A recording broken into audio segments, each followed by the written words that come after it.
بسم الله الرحمن الرحيم. الحمد لله رب العالمين، والصلاة والسلام على أشرف الأنبياء والمرسلين وعلى آله وأصحابه المجاهدين الطاهرين. أما بعد. Saudara-saudara kaum muslimin rahimakumullah.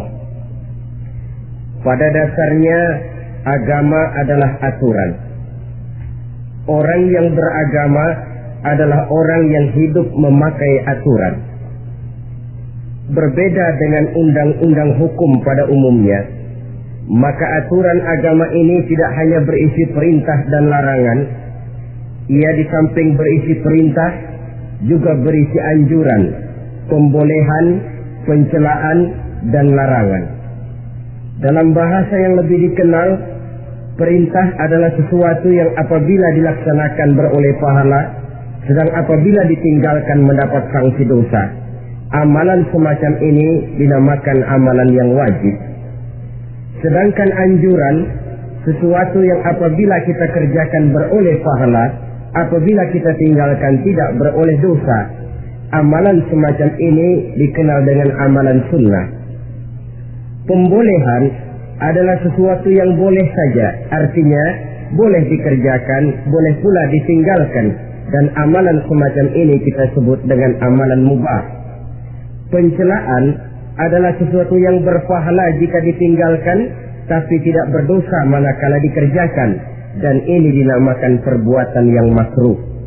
Sedangkan larangan, sesuatu yang apabila dikerjakan beroleh dosa, apabila ditinggalkan beroleh pahala, dan amalan semacam ini lazimnya dinamakan amalan atau perbuatan yang haram. Kalau agama merupakan aturan, maka konsekuensinya tentu ia berisi perintah dan larangan. Apabila perintah dilaksanakan, maka Allah Subhanahu wa ta'ala memberikan balasan berupa pahala. Sedangkan apabila larangan yang dikerjakan, Allah pun akan memberikan ganjaran yang bernama dosa. Baik pahala maupun dosa adalah sesuatu yang abstrak, sesuatu yang tidak nampak, tidak kelihatan oleh pandangan mata yang zahir.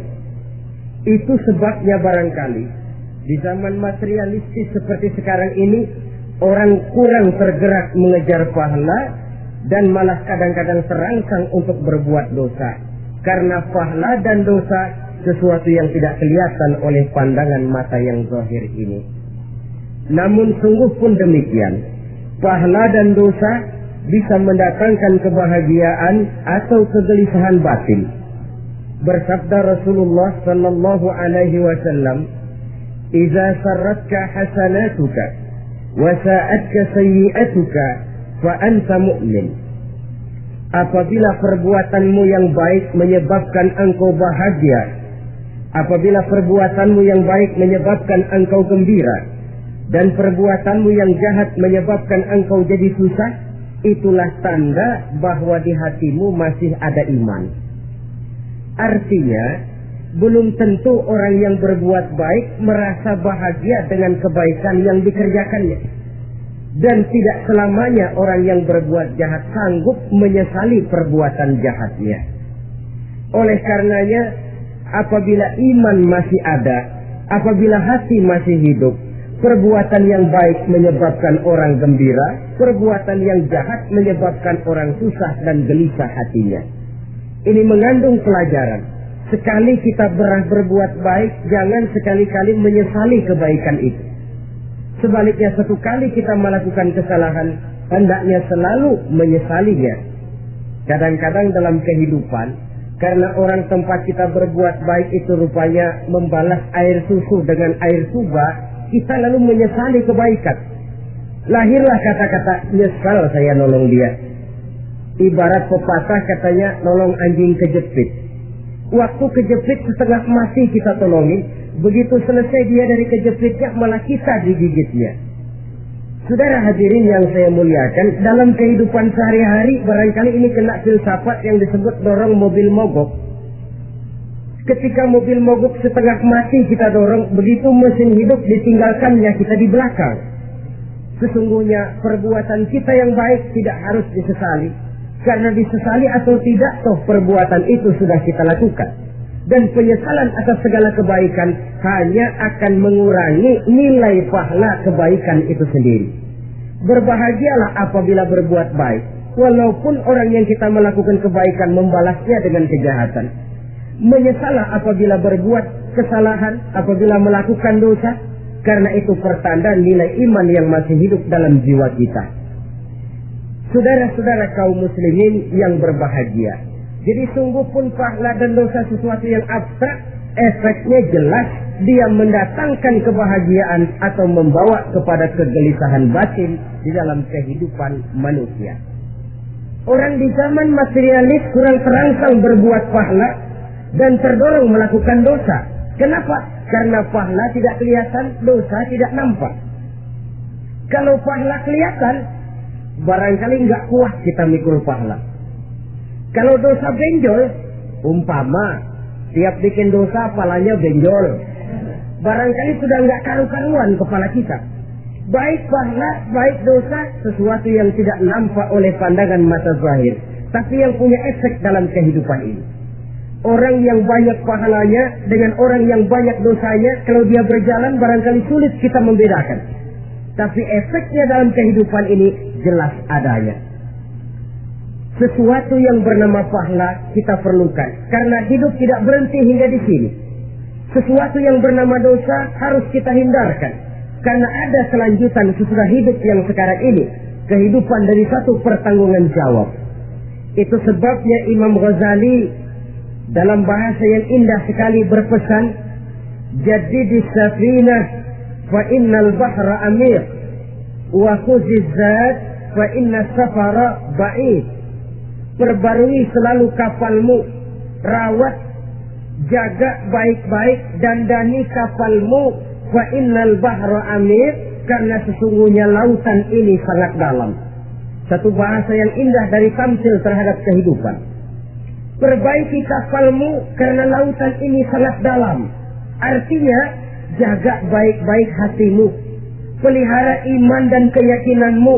Karena hidup ini bagaikan gelombang lautan. Tempo-tempo air tenang, tempo-tempo ombak menggila dan menggunung. Jaga iman baik-baik karena hidup penuh dengan cobaan dan ujian. Itu maksudnya. Wa khuzizat fa inna safara ba'id, dan bawa bekal yang banyak karena perjalanan hidup ini sangat panjang. Perjalanan ini sangat jauh. Kita kalau pergi keluar kota tentu saja membawa bekal. Makin jauh kota yang akan kita tuju, makin banyak bekal yang harus kita bawa. Alangkah sengsaranya manusia apabila dia akan pergi ke satu kota yang jauh, modalnya cuma nekat. Bagaimana nanti di sana sajalah. Tidak membawa bekal sebagaimana yang sewajarnya. Hal yang semacam ini, senangnya sih belum tentu, keblangsak dan susahnya sudah kebayang. Itu dalam kehidupan di dunia ini. Bagaimana kalau sudah bicara tentang kehidupan yang akan datang? Karena sesungguhnya hidup ini merupakan satu perjalanan yang sangat panjang. Sejak kita tinggal di alam arwah, pada saat jasad belum lagi diciptakan Allah, ruh sudah diciptakannya lebih dahulu. Sampai kemudian kita pindah ke alam rahim, alam kandungan ibu. Untuk kemudian berpindah kepada kehidupan dunia. Dari dunia ini kita pindah ke alam barzakh. Di sana tinggal kita 100 tahun mungkin, 100.000 tahun mungkin, 1 juta tahun mungkin, menunggu saat datangnya kiamat. Lalu dari alam barzakh pindah kita ke alam akhirat. Satu perjalanan yang sangat panjang. Alangkah malangnya, alangkah sengsaranya jika tahu kita begitu panjangnya perjalanan hidup ini, tidak ada bekal yang kita bawa. Artinya kesengsaraan, kesulitan yang bertali-tali sudah jelas akan menimpa kita. Kalau pergi kita keluar kota membawa bekal uang, membawa bekal makanan, apa bekal yang mesti kita bawa?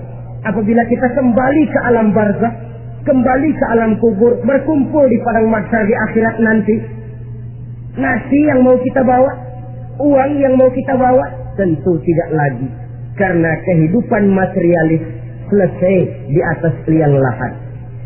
Bila masuk kita ke liang lahat, disitulah pahala dan dosa memegang peranan yang sangat penting. Maka pada pertemuan malam ini kita akan bicara tentang pahala dan dosa itu. Saudara-saudara kaum muslimin rahimakumullah, yang dinamakan pahala, kata Imam Ali Al-Jurjani dalam kitab At-Ta'rifatnya, ma yastahiqqu bihi ar-rahmatu wal maghfiratu min Allah Ta'ala. Sesuatu yang pelaksananya berhak untuk mendapat rahmat dan ampunan dari Allah. Dengan kata lain, nilai pahala adalah akibat dari perbuatan-perbuatan di dalam melaksanakan perintah dan anjuran yang ada di dalam kehidupan agama. Apabila perintah dan anjuran kita laksanakan, nilai pahala itu lalu datang. Nah, nilai pahala dalam Islam, menurut konsepsi Quran, Allah menjelaskan, man jaa bil hasanati falahu asyru amsalha. Barang siapa yang datang membawa satu kebajikan, barang siapa yang melaksanakan satu kebaikan, maka dia akan mendapat balasan 10 kali dari kebaikan yang dikerjakannya. 10 kali ini pun masih dilipat gandakan dengan 7 ini pun masih dikalikan 100, dan itu pun masih ditambah dengan pernyataan wallahu yudha'ifu liman yasha. Allah masih akan melipat gandakan perbuatan baik seseorang yang dikehendakinya. Itulah nikmatnya dalam Islam. Tetapi sebaliknya, wa man jaa'a bisayyi'ati fala yujza illa mislaha. Barang siapa yang melakukan satu kejahatan, dia tidak akan mendapat balasan kecuali sesuai dengan kejahatan yang dikerjakannya. Alangkah rahman dan rahimnya Allah. Orang yang berbuat baik dibalas 10, dikali 7, dikali 100, masih dilipat gandakan pula. Tapi orang yang berbuat jahat tidak akan mendapat balasan kecuali sesuai dengan kejahatan yang dikerjakannya. Ini kan beda dengan sifat kita manusia.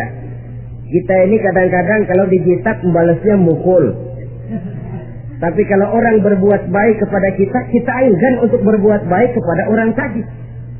Allah tidak mengajarkan begitu. Satu kebaikan berbalas 10. Satu kejahatan berbalas dengan satu kejahatan. Maha Rahman dan Rahim Allah. Bahkan dalam Islam, niat berbuat baik saja mendapat pahala.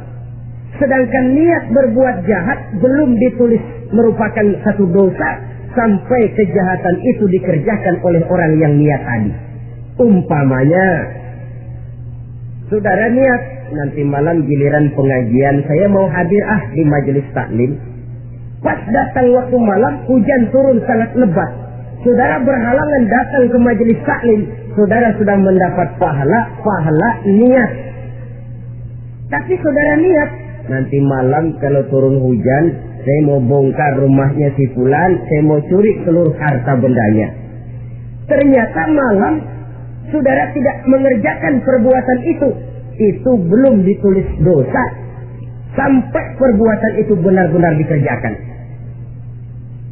Tapi lalu jangan macam-macam. Kalau begitu niat aja yang baik, biar nggak usah dikerjain. Niat aja pengen ngaji walaupun tidak ada niatan untuk ngaji. Allah lebih tahu tentang apa yang terdetik di dalam hati sanubari kita. Itulah sebabnya sangat dianjurkan orang untuk melakukan segala macam kebajikan, dan dianjurkan orang menjauhkan segala macam bentuk kejahatan, karena dia akan berefek melahirkan dosa dan pahala. Dosa dan pahala itulah alat untuk memperoleh kebahagiaan di alam kubur, di padang mahsyar, sampai di akhirat nanti. Di dunia ini mungkin segalanya bisa kita beli dengan yang namanya uang. Keamanan kita bisa menyewa petugas untuk menjaga rumah kita. Kendaraan yang mewah bisa kita beli. Udara yang sejuk bisa kita ciptakan. Siapa banyak uang dia raja. Mungkin itu di dunia. Tapi bisa apa uang kalau kita sudah masuk ke alam kubur? Bisakah munkar nakir kita sogok? Udah nakir, jangan nanya nih, cepet. Bisakah malaikat azab menyingkir dengan uang semir? Ternyata tidak. Untuk memperoleh kebahagiaan di sana, nilai pahala. Kesengsaraan akan kita dapat kalau kita banyak menumpuk dosa. Oleh karena itu jangan beranggapan, pahala nggak kelihatan, dosa juga nggak kelihatan, biarin saja. Yang tidak kelihatan ini pada waktunya akan memegang peranan yang sangat penting. Tapi tidak cuma untuk menghadapi hidup di situ, kita lalu harus berbuat baik dan meninggalkan yang jahat. Terutama juga di dunia ini. Toh pepatah bilang gajah mati meninggalkan gading, harimau mati meninggalkan belang. Apa yang akan kita tinggalkan setelah kita mati? Kita ingin jasad kita boleh hancur terkubur tanah, tapi nama kita ingin hidup terus, dikenang orang 100, 1000, bahkan 1.000.000 tahun yang akan datang. Ditulis orang dengan tinta emas dalam sejarah, tercatat kita sebagai orang baik-baik. Saudara-saudara kaum muslimin rahimakumullah. Lalu perbuatan apa yang bisa mendatangkan pahala itu? Saudara-saudara, semua perbuatan yang diperintah dan dianjurkan oleh Allah, yang dikerjakan dengan ikhlas hanya untuk mencapai ridho Allah, mendatangkan pahala. Kadang-kadang menurut pendapat kita remeh, tapi nilainya di sisi Allah besar. Itu pahala. Menghitung pahala itu hak prerogatif Allah. Perbuatan yang ringan Allah mau berikan ganjaran yang besar, itu urusan Allah. Misalnya, kata Nabi, la tahqiranna minal ma'rufi syai'an. Jangan kamu menganggap remeh perbuatan baik walaupun kecil. Jangan merasa sulit melakukan perbuatan yang mengandung pahala. Bertemu dengan teman, muka kita cerah, berpahala. Menyingkirkan duri di jalanan, berpahala. Menolong orang yang sesat, memberitahu orang yang bertanya, berpahala. Tidak sulit kalau kita mau. Yang diperintah dan dianjurkan oleh agama, itu perbuatan yang mengandung nilai-nilai pahala. Masalahnya cuma tinggal mau atau tidak, dan dikerjakan dengan ikhlas. Bertemu teman, mukanya cerah, pahala. Menyingkirkan duri di jalanan, pahala. Sedekah, pahala. Tidak berupa perbuatan, bisa berupa ucapan. Misalnya bersolawat, pahala. Bertasbih dan bertahmid, pahala. Kata Nabi, kalimatani khafifatani 'alal lisan, thaqilatani fil mizan. Ada dua kalimat yang enteng di lidah tapi berat di timbangan akhirat nanti. Apa itu? Subhanallah walhamdulillah. Itu kan amalan yang ringan, perbuatan yang mudah saja, tapi nilainya demikian besar dalam pandangan Allah. Jadi pendeknya, perbuatan yang bernilai pahala adalah perintah dan anjuran agama yang dilaksanakan dengan ikhlas semata-mata untuk mencapai ridho Allah, itu mengandung pahala. Niat dasarnya itu harus karena Allah, landasannya harus karena ikhlas. Bukan cuma sekedar basa-basi, tidak karena ingin dipuji orang, tidak karena mengharap tanda jasa, tapi ikhlas semata-mata.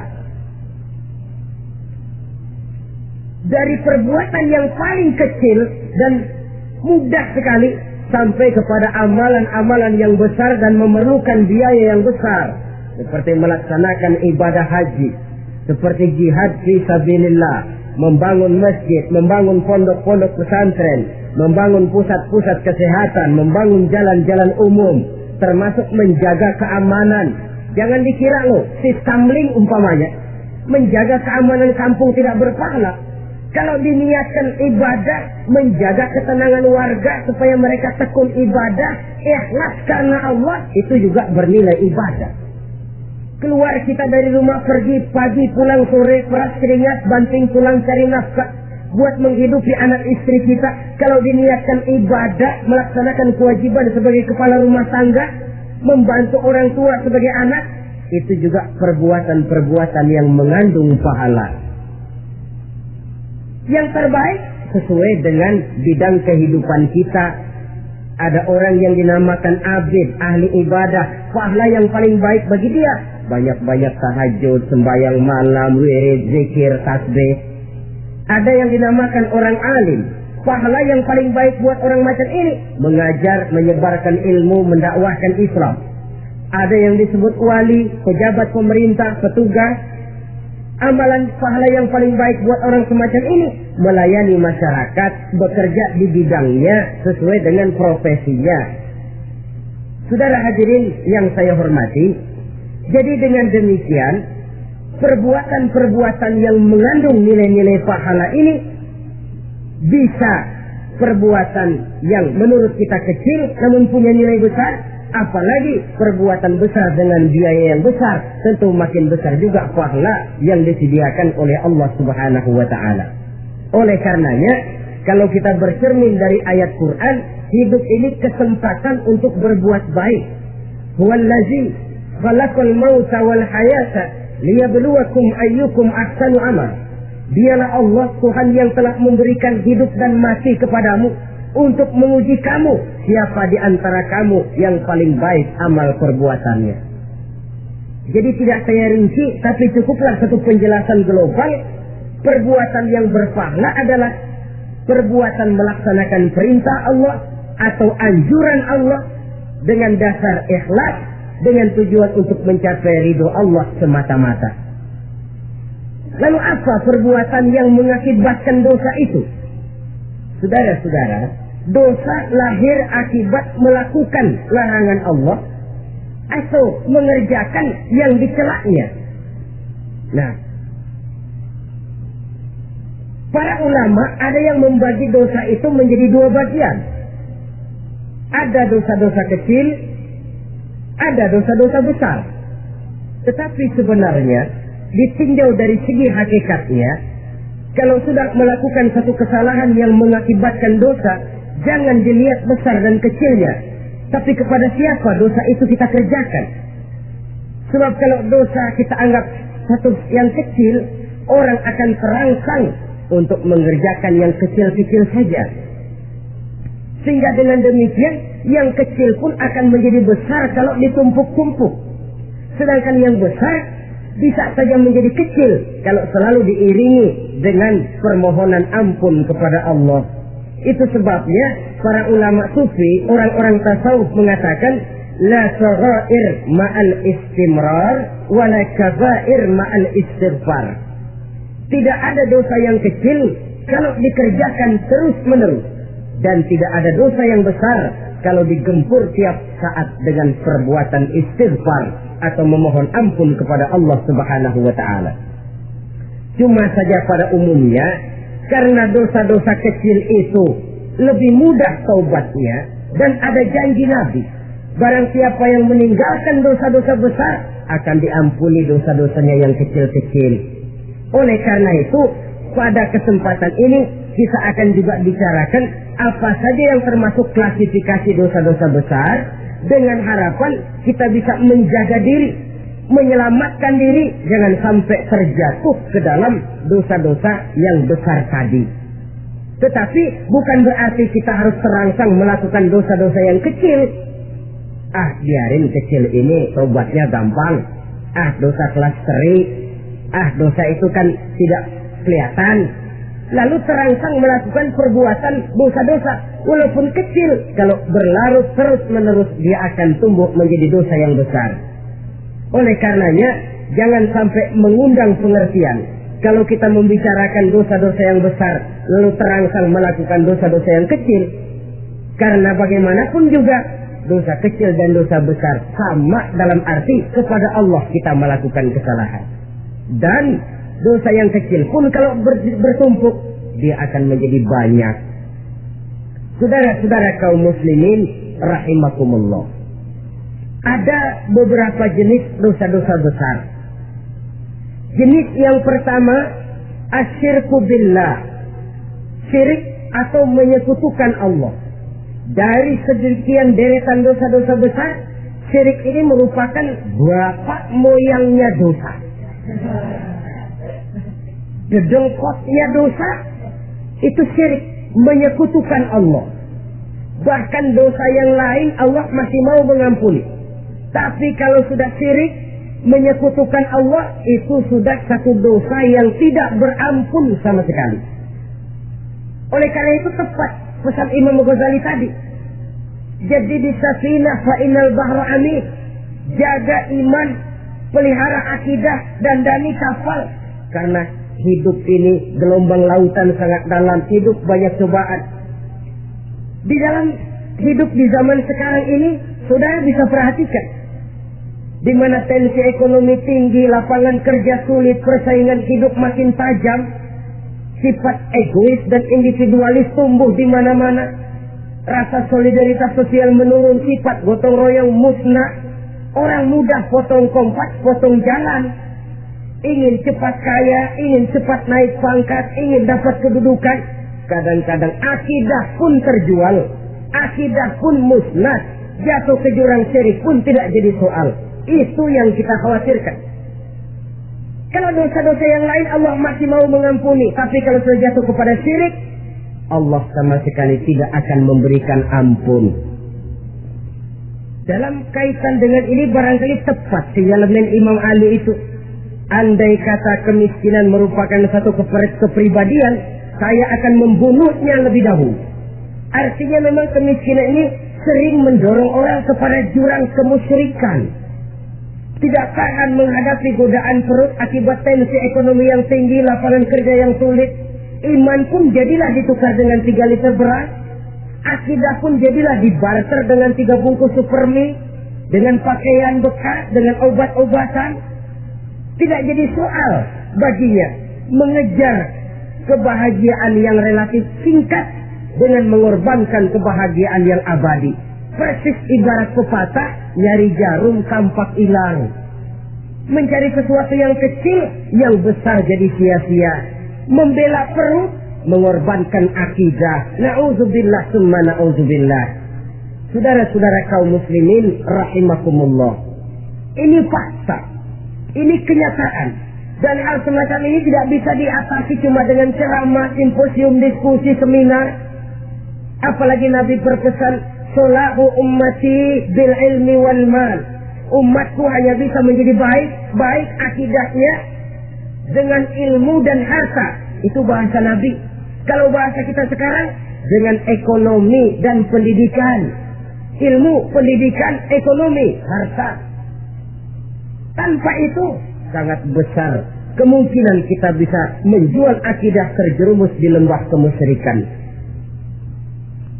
Maka terutama kepada saudara-saudara saya, muslimin yang terpencil jauh dari kota-kota besar, yang kadang dalam kehidupan seharinya imannya sering digoda oleh supermi, akidahnya sering ditantang oleh pembagian beras, pakaian-pakaian bekas, obat-obatan dan sebagainya. Jaga dan bentengi akidah kita. Lebih baik nyawa berpisah dari badan, asal iman jangan berpisah dari hati. Kepada adik-adik saya para remaja, para pemuda di kota-kota besar, yang iman dan akidahnya sering ditantang dengan minuman-minuman keras, fasilitas-fasilitas yang menghanyutkan, yang secara terarah dan praktis sedikit demi sedikit menggiring kita untuk keluar dari nilai-nilai akidah. Hati-hati, jaga baik-baik, sebab insan paling mahal, mutiara paling berharga, tidak lain nilai iman ini. Tergelincir kita daripadanya, jatuh ke lembah kemusyrikan, jatuh ke satu dosa yang teramat besar, yang Allah tidak akan pernah memberikan ampun lagi. Ini dosa besar yang pertama.